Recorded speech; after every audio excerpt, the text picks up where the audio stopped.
하나님의 말씀 구약성경 민수기서 11장 1절에서 3절에 있는 말씀까지 짧은 구절이니까 같이 읽겠습니다. 구약성경 제성경 213쪽에 있습니다. 민수기서 11장 1절에서 3절에 있는 말씀까지.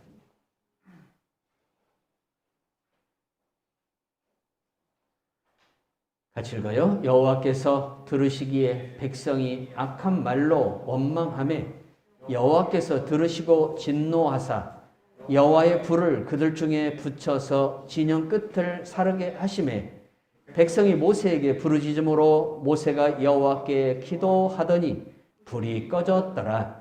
그곳 이름을 다베라라 불렀으니 이는 여호와의 불이 그들 중에 붙은 까닭이었더라. 아멘. 찬송가 302장 찬송 부르시겠습니다.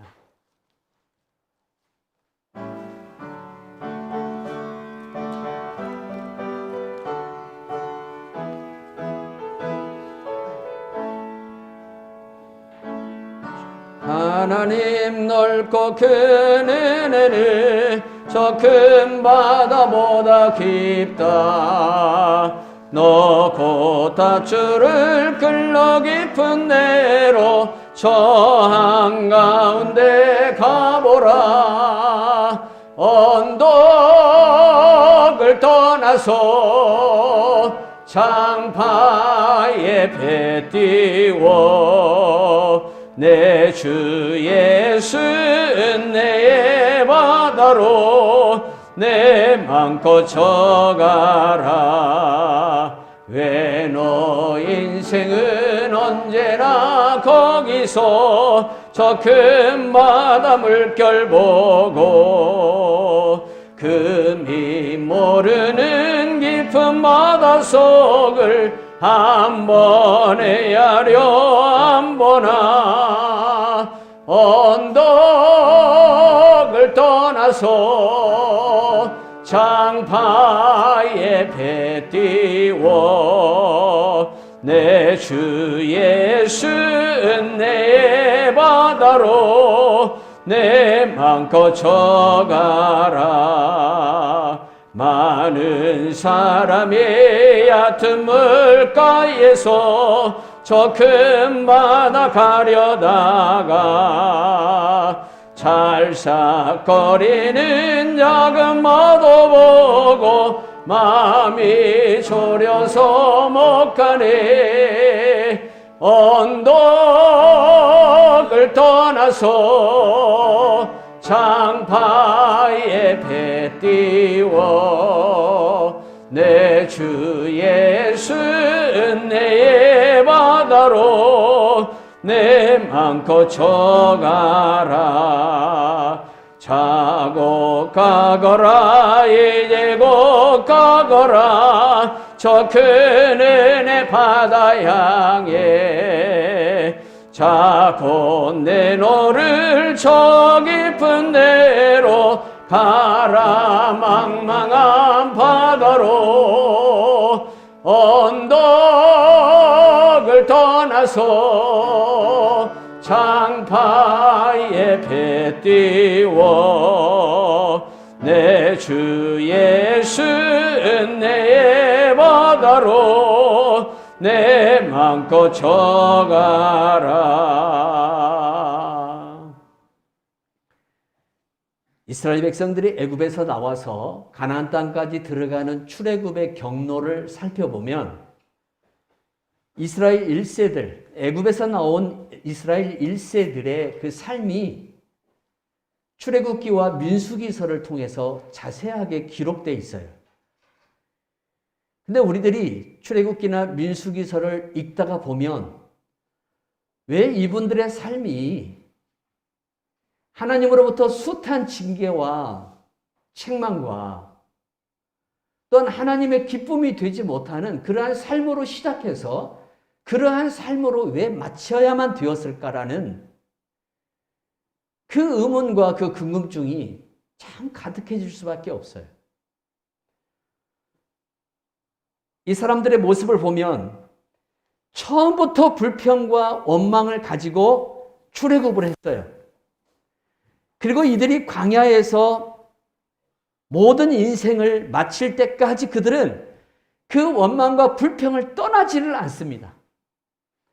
그래서 하나님께서 도저히 이 이스라엘 1세들을 데리고는 가나안 정복의 꿈을 이룰 수 없기 때문에 그 가나안 애굽에서 나온 그 1세들, 이스라엘 1세들이 광야에서 40년이라는 시간을 보내면서 다 그들이 이제 나이가 들고 무슨 사고로 인해서 자연사 할 때까지 기다리셔요.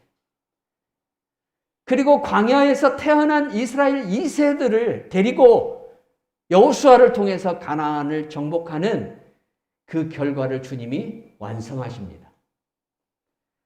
이러한 모습을 보면 사실 이분들에게 하나님의 은혜가 주어지지 않아서 이런 결과가 되었을까라는 질문을 우리가 던질 수 있는데 사실은 또 그것도 아니에요. 하나님께서 애굽에서부터 나올 때부터 이미 이스라엘 백성들에게는 말로 할 수 없는 어느 누구도 경험하지 못한 하나님의 그 능력과 기적과 이사를 체험하고 눈으로 직접 보고 그 기사가 자기에게 적용되어지는 그러한 삶을 이분들이 살아왔어요. 그런데도 불구하고 왜 이분들은 가나안에 들어가지 못했단 말이냐. 우리는 여기에 대한 질문을 통해서 우리 자신들도 우리에게 주어진 인생의 시간 동안 하나님 앞에서 어떻게 살아가야 할 것인가를 좀 더 많이 고민하고 생각하는 시간이 되어야 될 줄로 믿습니다. 사실 이스라엘 백성들이 광야에서 산 시간은 38년입니다. 그들이 38년 동안 광야 생활을 마치고 그 신경야 생활을 마치고 이제 어디로 올라오냐면 요단 동편으로 올라와서 2년 정도를 거기에 거주를 해요. 그리고 이 2년이라는 남은 시간 동안 모세가 죽고 여호수아가 이스라엘의 지도자로 세워지고 그리고 여호수아를 통해서 이제 요단강을 건너서 요단 서쪽에 있는 모든 가나안 땅들을 정복하기 시작하죠. 이러한 역사가 나타나기까지 총 40년이라는 시간이 이들에게 소요됩니다. 그런데 이분들이 40년 동안 광야에서 살지 않아도 되었습니다. 이들이 광야에서 살게 된 이유는 이들에게 있어요. 다른 사람에게 있는 게 아니라 그 원인과 그 책임이 이스라엘에게 있어요. 하나님께서는 그들이 1년 만에 가나안 땅을 들어갈 수 있는 애굽에서 나와서 1년 만에 가나안 땅을 들어갈 수 있는 기회를 주셨어요. 출애굽기서는 이스라엘 백성들이 애굽에서 시내산까지 오는 과정을 기록해 놓았고 시내산에서부터 가나안에 들어가는 그 입구까지의 모든 과정은 민수기서가 기록을 해놨어요. 그런데 이들이 애굽에서 출발하는 그 단계에서부터 하나님 앞에 어떤 모습을 보이고 살아왔는가를 우리가 출애굽기를 보면 자세하게 알 수 있어요. 모세가 하나님의 부르심을 받아서 또 명령을 받아서 바로 앞에 가서 이스라엘 백성들을 이제 다 내줘라 그래. 그들의 조상들에게 약속한 땅으로 가겠다. 그럴 때 바로가 순순히 듣겠습니까? 안 듣죠. 그래서 이스라엘 백성들을 더 힘들게 하고 더 어렵게 만듭니다. 집을 주지 않고 벽돌을 만들으라고 이제 요구를 하기 시작하죠. 더 학대를 하기 시작합니다. 그러니까 이스라엘의 당시에 그 지도자 그룹에 있던 사람들이 모세를 찾아가서 원망을 합니다. 왜 쓸데없이 출애굽 얘기를 꺼내가지고 우리를 힘들게 하냐 이거예요. 하나님께서 진정한 자유를 주려고 하는데도 불구하고 그 자유를 찾기까지 조금의 고통과 어려움을 감수하고 이기려고 하는 것이 아니라 도리어 육체적인 어떤 고통이 좀 더 가해질 때에 그걸 못 이겨가지고 뭐라고 얘기를 하냐면 쓸데없는 짓 하지 말라는 거예요. 우리 이렇게 살다가 죽을란다 이게. 누구 입에서 그 이야기가 나오냐면 이스라엘 백성들 입에서 나오는 거예요. 그러면서 모세를 원망해요. 이게 원망의 시작이에요. 그래도 하나님은 이스라엘 백성들을 사랑하셔서 애굽 땅에 10개의 재앙을 쏟아붓습니다. 여러분이 이 재앙은 보통 재앙으로 생각하면 안 돼요. 우리가 지금 겪는 이 코로나를 생각해 보세요. 코로나 하나하나는 이 재앙을 통해서도 이 전 세계의 경제 문제, 모든 문제들이 정말 어려워지고 참담해지고 있는데 애굽 땅에 내린 피재앙에서부터 장자재앙까지의 그 10개의 재앙이 그 땅에 쏟아졌다는 거예요. 그러므로 인해서 애굽 사람들에게 오는 고통이라는 것은 차라리 죽는 게 낫다. 이렇게 사는 것보다 차라리 죽는 게 낫다라는 그들 나름대로의 결론을 얻을 수밖에 없는 재앙들이었어요. 나일강이 피가 돼버립니다. 그들이 이제까지 신으로 섬겼던 각종 형상의 동물들이 자기들에게 도리어 해를 주고 고통을 주기 시작합니다. 마치 우리가 사는 시대하고 똑같습니다. 우리의 편리한 자원들, 우리를 유익하게 하는 여러 가지 과학적 도구들이, 우리를 편리하게 하는 이 플라스틱 제품들이 결국에는 지금에 와서 우리들에게 엄청난 피해를 주고 있고, 바다에서 잡는 여러분 조개류나 생선류를 보면 플라스틱, 그 미세 플라스틱들이 다 그 생선의 몸속에, 또한 그 조개류의 몸속에 다 있는 것을 볼 수가 있어요. 그것이 인간이 섭취해서 결국 인간의 건강이 그러한 것들로 인해서 파괴되고 있어요. 하나님은 애굽 땅에 그런 재앙을 내리신 거예요.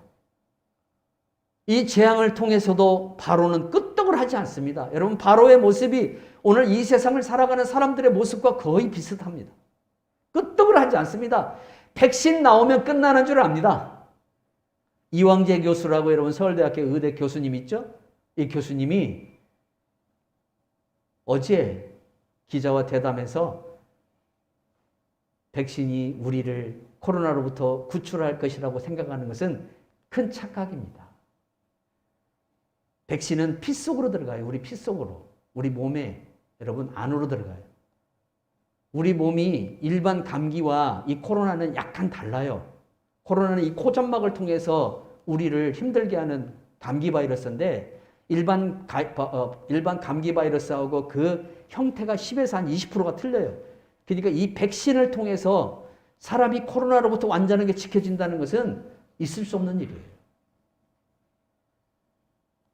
하나님은 인류가 과학적 발견을 통해서 이 문제를 해결해 보려고 한다는 것을 이미 다 알고 계셔요. 정말 이 문제가 해결되어지는 유일한 길은 모든 인류가 회개하고 하나님 앞에 나가는 것밖에 없어요. 아마 이러한 이야기를 하면 과학자들이나 정치 지도자들은 이상한 사람이라고 이야기할지 모르지만은 이 재앙이 하나님으로부터 온 재앙이기 때문에 하나님으로부터 온 재앙을 멈추게 하는 방법은 인간이 하나님 앞에 회개하고 나가는 방법밖에 없어요. 이게 성경의 진리예요. 교회들이 회개하고 먼저 주님 앞에 나가야 될 줄로 믿습니다. 우리 모두가 먼저 회개하고 나가야 돼요. 결국 10개의 재앙을 통해서 이스라엘 백성들이 출애굽을 해요. 그런데 하나님이 어디로 인도합니까? 홍해로 인도합니다. 홍해로 인도하니까 홍해가 딱 가로막고 뒤에는 애국 군대가 쫓아오죠. 결국 거기에서 또 원망합니다. 또 원망을 해요. 그러나 하나님은 그들의 소리를 들으시고 바다를 열어서 그들이 건너게 하시고 애국 군대는 그 바다에 수장을 시켜서 우리 하나님의 살아계심을 그들 앞에 보여주셨고 경험하게 해주셨고 체험하게 해주셨습니다. 그렇게 그들이 걸어서 2달 반 만에 약 한 50일 정도 2달 반 만에 어디에 도착하냐면 시내산에 도착합니다. 자, 그 시내산에 도착해서 그들이 하는 일이 어떤 일이었냐면 하나님과 언약을 맺습니다. 하나님이 이스라엘 백성들에게 이스라엘의 대표자 모세를 시내산 정상으로 불러요. 불러서 그에게 십계명을 줘요. 이제 너희들은 옛날 노예로 사는 백성이 아니라는 거예요. 너희들은 새로운 백성이기 때문에 너희들이 지키고 너희들이 규범을 가져야 할 계명이 필요하다는 거예요. 새로운 백성들에게는 새로운 말씀이 필요한데 그게 십계명이에요. 그렇기 때문에 이스라엘 백성들은 그 계명을 지키고 살아야 돼요. 그래서 모세에게 그 계명을 주면서 하나님이 이스라엘과 언약을 맺어요.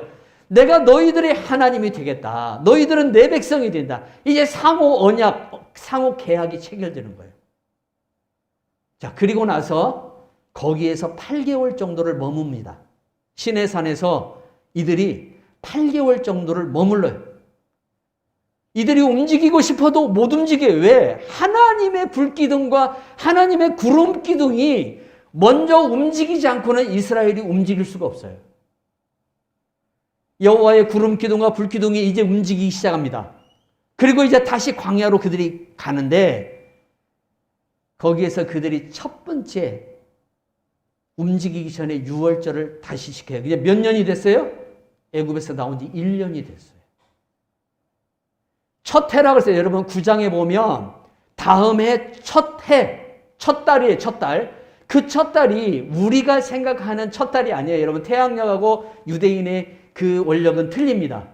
우리는 1월이 첫 달이지만 태양력으로 한다면 유대인들은 3월이 첫 달이 될 수도 있고 4월이 첫 달이 될 수도 있어요.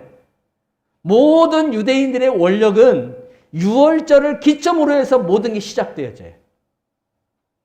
예수님이 그래서 십자가에 죽은 날이 6월절 날이었기 때문에 예수님의 그 고난일과 부활이 3월이 되기도 하고 4월이 되는 이유가 거기에 있어요.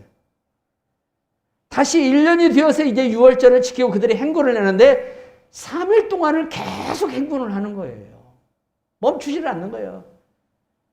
자, 그러다 보니까 백성들이 불만을 이제 쏟기 시작해요. 그런데 갑자기 그 이스라엘 공동체 안으로 들어온 이방인들이 있어요. 애굽에서 출발할 때에 애굽 사람들의 일부가 같이 출애굽을 했고 또 그 안에는 타 나라의 사람들이 포함되어 있는 경우들도 있었어요. 근데 이 사람들이 선동을 해가지고 이제 뭐래요? 불만과 불평과 원망을 하기 시작합니다. 어떤 원망입니까? 고기 좀 먹고 싶다는 겁니다. 고기 좀. 고기만 먹고 싶다는 게 아니에요. 마늘, 또 참외, 부추, 또 뭐 있어요? 뭐 이런 거 먹고 싶다는 거예요. 이것 좀 먹게 해달라는 거예요. 그러면 지난 1년 동안 하나님께서 이들에게 고기를 안 줬을까요? 여러분 출애굽기 16장을 한번 보세요. 하나님께서 이미 그들에게 고기를 먹게 해 주셨어요. 메추라기를 저 지중해에서 바람을 불어서 메추라기를 그들이 머물고 있는 지역으로 몰아주는 거예요. 몰아서 손만 뻗으면 메추라기를 잡아가지고 그 메추라기 고기를 그들이 섭취해서 단백질을 보충할 수 있도록 하나님이 이미 은혜를 주셨어요. 근데 이번에 요구는 틀려요. 이번에 요구는 단지 고기를 먹고 싶다는 게 아니에요. 이제 만나가 질린다는 것도 아니에요. 뭐냐면 특별식을 좀 먹고 싶다는 거예요. 몸에 기운 나는 걸 좀 먹고 싶다는 거예요. 스타미너 식품을 좀 먹고 싶다는 거예요. 부추, 마늘, 참외 이런 것들. 근데 이 식품들이 여러분 지금 우리도 섭취하고 있지만 이러한 식품들이 다 무엇과 관련되어 있냐면 정욕과 관련되어 있습니다. 정욕과 관련되어 있습니다. 그러니까 이스라엘 백성들이 먹고 살만하니까 결국 무엇을 생각하는 거예요? 좀 이제 즐기면서 살자는 거예요. 이제 좀 즐기면서. 하나님이 안 준 게 아니에요. 사실 하나님이 안 줬기 때문에 이들이 불평한 게 아니라 하나님이 그동안 1년 동안 수도 없는 은혜를 주셨어요. 여러분 그 조상들이 먹어보지도 못하고 보지도 못한 만나를 주셨고 또한 하나님께서 수시로 그들에게 지중해에서 오는 이 메추라기 떼를 보내서 고기를 섭취하도록 만들어 주셨어요. 물은 어떻게 섭취했을까요? 여러분, 광야는 이쪽 암벽과 이쪽 암벽에서 샘이 솟게 되어 있습니다. 오늘 새벽에도 그 얘기를 했지만 그 샘이 솟아서 그 물을 이스라엘 백성들이 먹도록 하셨습니다. 광야는 어떤 곳이었냐면 그들에게 하나님을 경험하고 하나님을 아주 리얼하게 경험할 수 있는, 아주 리얼하게 체험할 수 있는 하나님의 살아계심과 그 능력을 정말 내 몸에 몸소리 칠 정도로 하나님을 느낄 수 있는 그러한 장소였어요. 그렇게 하나님이 은혜를 주셨어요. 그런데 이 백성들이 그럼에도 불구하고 하나님을 어떻게 합니까? 무시하고 또 그것뿐만 아니라 하나님을 불신하고 또한 모세를 어떻게 합니까? 때만 되면 찾아가서 원망하는 그러한 일들을 서슴없이 행합니다. 그러니까 하나님께서 이번에는 어떻게 하냐면 도저히 이대로 두어서는 안 되겠다는 생각을 합니다. 자, 한번 보십시오. 시내산 이전에 그들도 원망했습니다. 시내산에서 그들이 약 8개월 동안 머물기 전부터 원망을 해오면서 살았어요. 그런데 그때까지는 하나님이 이들이 원망을 해도 어떤 징계를 하지 않았어요. 그들의 요구를 다 들어주셨어요. 그런데 시내산 이유는 하나님께서 징계를 하기 시작해요. 원망을 하면 그 원망에 대한 값을 치르게 만들어놔요. 불뱀에 물리게 만들어요. 독사에게 물리게 만들어요. 그것뿐만 아니라 진영에서 불이 나와서 이 여러분 텐트를 하잖아요. 야영을 하잖아요. 그 야영하는 그 텐트를 태우게 만들고 사람들이 그 불에 다 어떻게 해요? 노출되게 만들어놔요. 하나님께서 이 재앙을 이들에게 내리기 시작해요. 왜 그럴까요?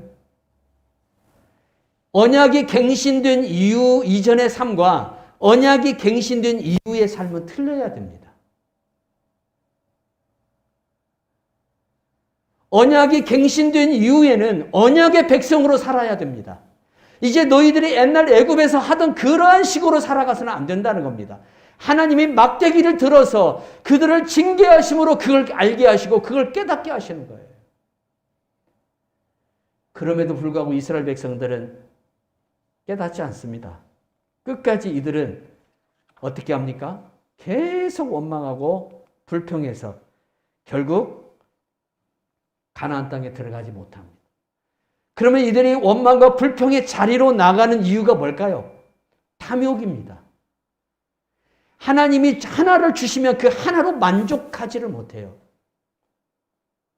자, 하나님이 고기를 안 준 것도 아니에요. 하나님이 그들에게 양식을 굶주리게 한 것도 아니에요. 애굽에서 나온 지 2달 반 만에 양식이 딱 떨어져 버렸어요. 애굽에서 가지고 나온 양식이 떨어졌어요. 이거 어떻게 살아나는 거예요? 그러나 하나님께서는 그들이 자고 나니까 지면에 하얀 만나를 내려서 이게 과자 같다 그랬어요. 누구도 먹어보지 않는 음식입니다. 이 음식은. 이 음식은 이스라엘 백성들이 가나안에 딱 들어가는 그 순간 멈춰버립니다. 더 이상 만나가 필요하지 않다는 거예요. 이제는 가나안에 이미 모든 것들이 준비되어 있기 때문에 너희들에게 만나를 주지 않고 가나안에 있는 것들을 취해서 너희들이 먹으면 된다는 거예요. 가나안에 들어가기까지 하나님이 40년 동안 그들에게 만나를 주어서 만나를 먹게 했어요. 때로 고기를 보내서 이 새들을 보내서 그 새들을 취해서 단백질을 보충하게 했어요. 그런데 민수기서 11장에 와서는 조금 틀려요. 단지 그들이 배가 고파서 하나님을 원망하고 하나님 앞에 불평한 것이 아니라 즐기려고 하는데 이 목적이 있다는 거예요. 즐기려고 하는데. 이제 우리가 좀 살만해졌다 이거예요. 광야에 이제 좀 적응해 줄만해졌어요. 그러니까 이제 우리가 조금 인간적인 육체적인 어떤 그런 요소들을 좀 즐기면서 살면 안 되냐 이거예요. 우리는 거룩한 백성들입니다. 그래서 우리는 거룩하게 살아야 됩니다. 그래서 사도 바울이 에베소서 6장에서 악의 모양이라도 버리라 라고 말씀하고 있는 겁니다. 악의 모양이라도 버리라는 겁니다. 그것조차도 흉내도 내지 말고 쳐다보지도 말라는 겁니다. 너희는 하나님의 거룩한 백성이라는 거예요. 거룩한 백성은 거룩하게 살아야 됩니다. 하나님께서 다시 은혜를 주기 시작합니다.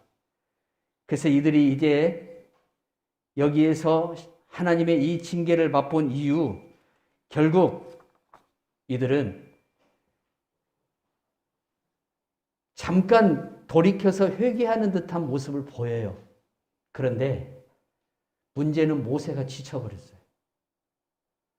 모세가 애굽에서부터 이스라엘 백성들을 데리고 오는 그 과정 속에서 끝없이 마치 바울 사도가 말한 열린 목구멍, 이 목구멍이 열려서 마치 무덤같이 아무리 하나님이 쏟아 부어도 거기에 만족하지 못하는 이 탐욕을 가지고 있는 이 백성들로 인해서 모세가 지쳐버린 거예요.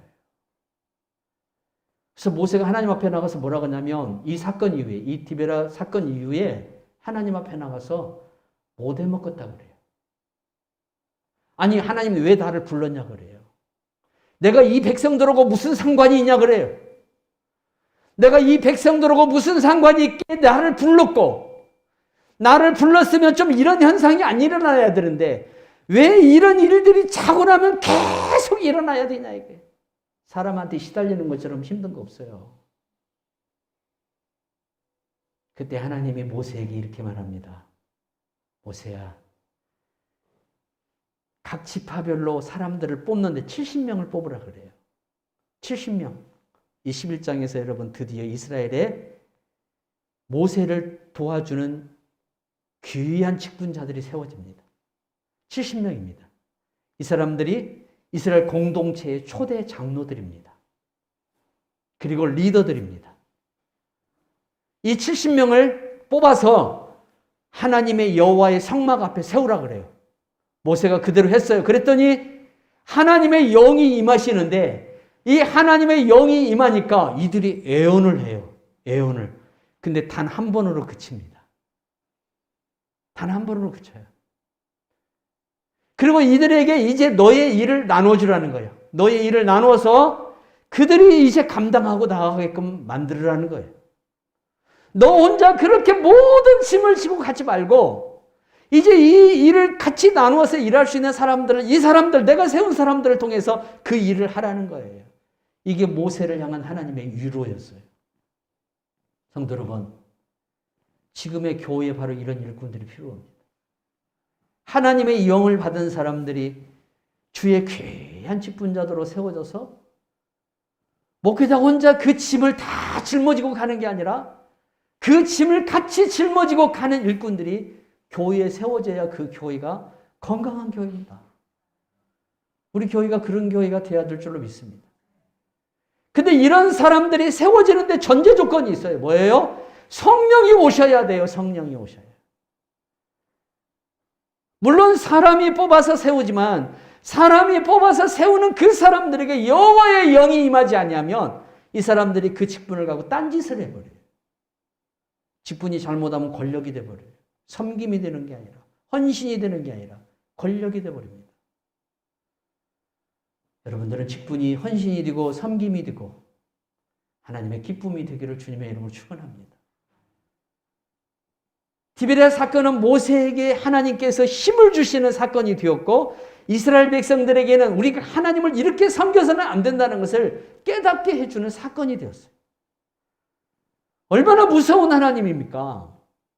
시내산 이전까지는 그냥 무슨 짓을 해도 다 하나님이 덮고 갔습니다.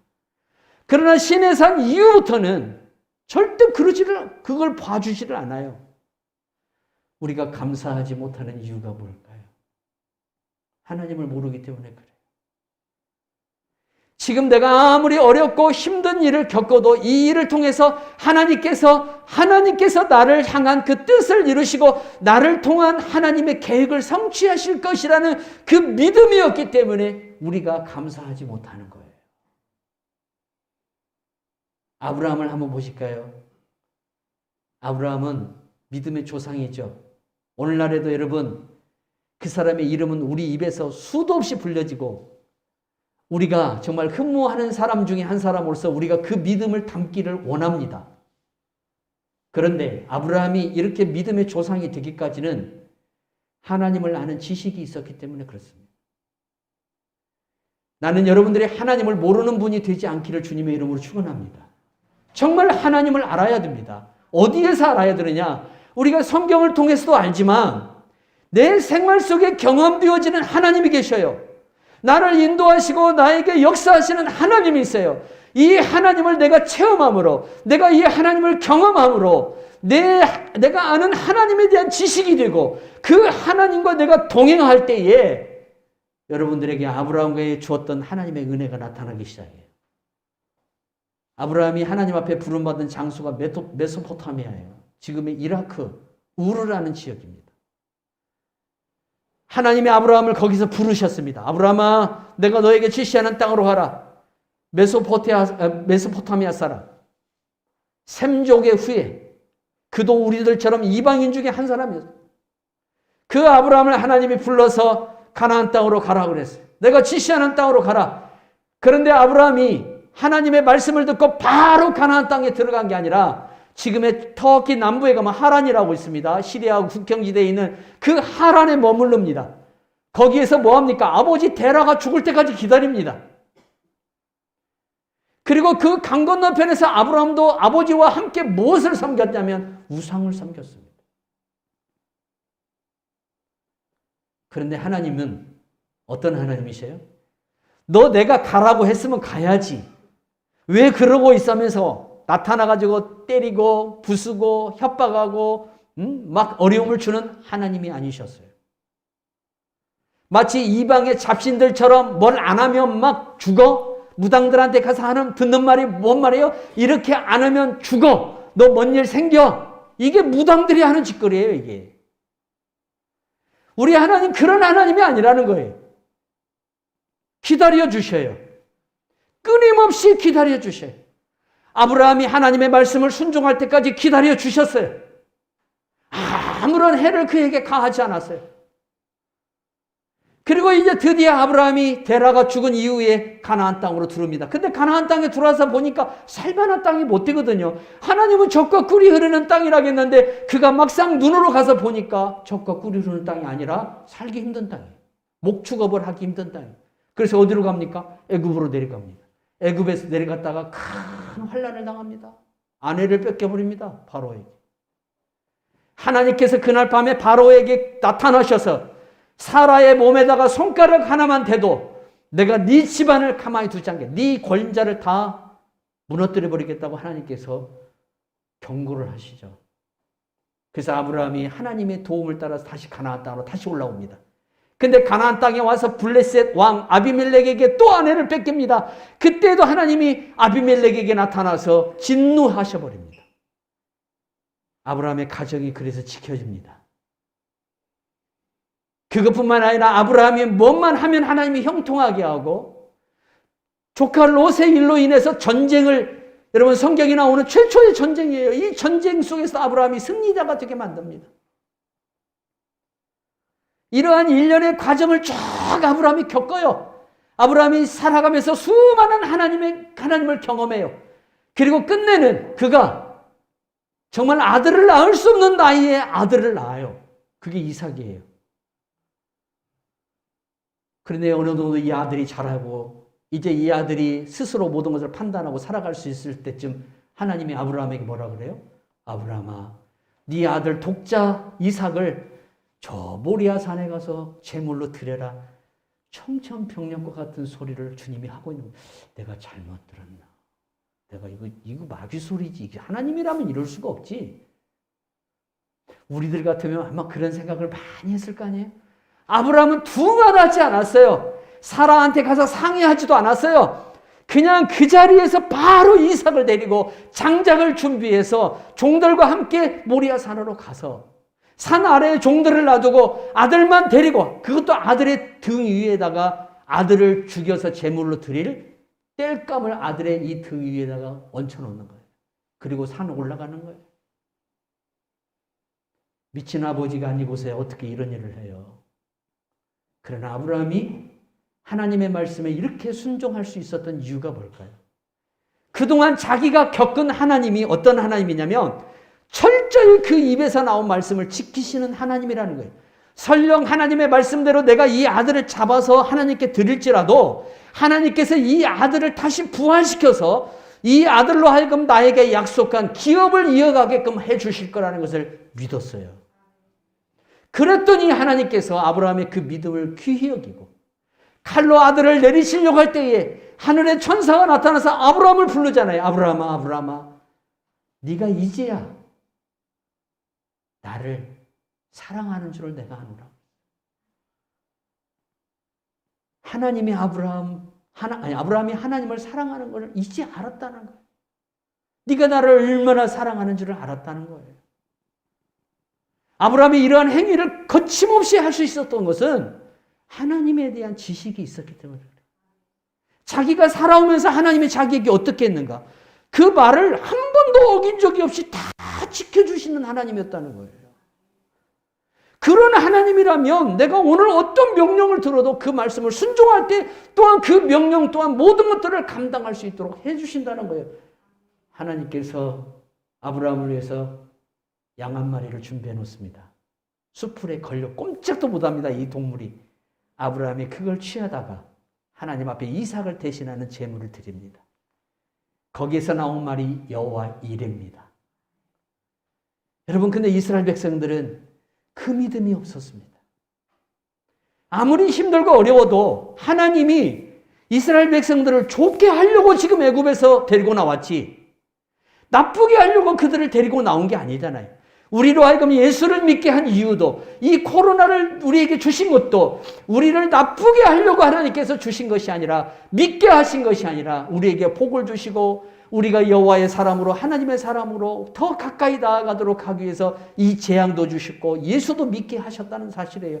그러면 우리가 우리의 인생을 살아갈 때 약간의 어떤 어려운 문제들이 오거나 힘든 문제가 와도 그 믿음을 끝까지 지키고 확신해야 돼요.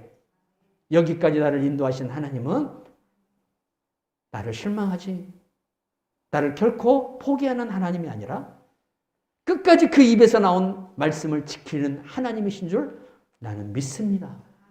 이 고백을 우리가 자꾸 해야 돼요. 하나님 믿습니다. 일이 뭐가 안 되어갈 때도 하나님께서 이 안 되는 일도 나를 유익하게 하는데 쓰실 줄 믿습니다. 그래서 로마서 8장에서 심지어 바울이 뭐라고 얘기해요? 가리랴 적신이라고. 그 적신이 뭐냐면 벌거벗는 거예요. 내가 쉽게 말하면 창피를 당하는 거예요. 그런데 그것조차도 하나님께서 나를 유익하게 하고 하나님과 나와의 관계 속에서 선을 이루시는 도구로 쓰신다고 말씀하셨어요. 그럼 우리가 믿어야 돼요. 이 믿음을 갖고 올 한 해 승리해야 돼요. 우리 성도님들이 올해는 정말 하나님을 많이 경험하기를 바라겠어요. 그것이 여러분들의 지식이 돼야 돼요. 그런 그 경험을 통해서 하나님을 아는 지식이 되고 하나님을 아는 알미 되어서 그 믿음을 갖고 살아갈 때에 앞으로도 여러분들에게 하나님께서 어떤 것을 시험하실지 몰라요. 어떤 문제를 여러분들에게 테스트할지 몰라요. 그러나 그때마다 우리들이 지나간 시간 속에서 나에게 함께 하시는 하나님을 신뢰한다면 그 어떤 시험이 오고 어떤 문제가 와도 여전히 하나님을 신뢰하고 나갈 수가 있어요. 하나님이 그걸 지금 이스라엘 백성들에게 가르쳐 주기를 원하는 거예요. 그렇게 깨달으는 거예요. 너희 조상들이 그렇게 믿었다는 거예요. 근데 너희들은 왜 조금만 어려움이 오고 그러면 또 어떤 여유가 생기면 왜 인간의 그 탐욕을 앞세우고 그것을 쫓아가느냐 이거예요. 그렇게 살아서는 안 된다는 것을 따끔하게 보여주는 게 이 불재앙입니다.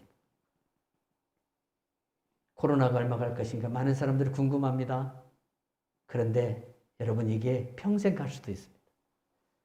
감기처럼 이제 우리 인간이 가지고 가야 될 문제입니다. 백신도 중요하지만 치료제가 나와야 되는데 중요한 건 치료제예요. 근데 우리나라가 이제 치료제를 곧 시판할 그러한 단계까지 왔더라고요. 뉴스를 보니까, MBC 뉴스를 보니까. 그래서 하나님께 감사했어요.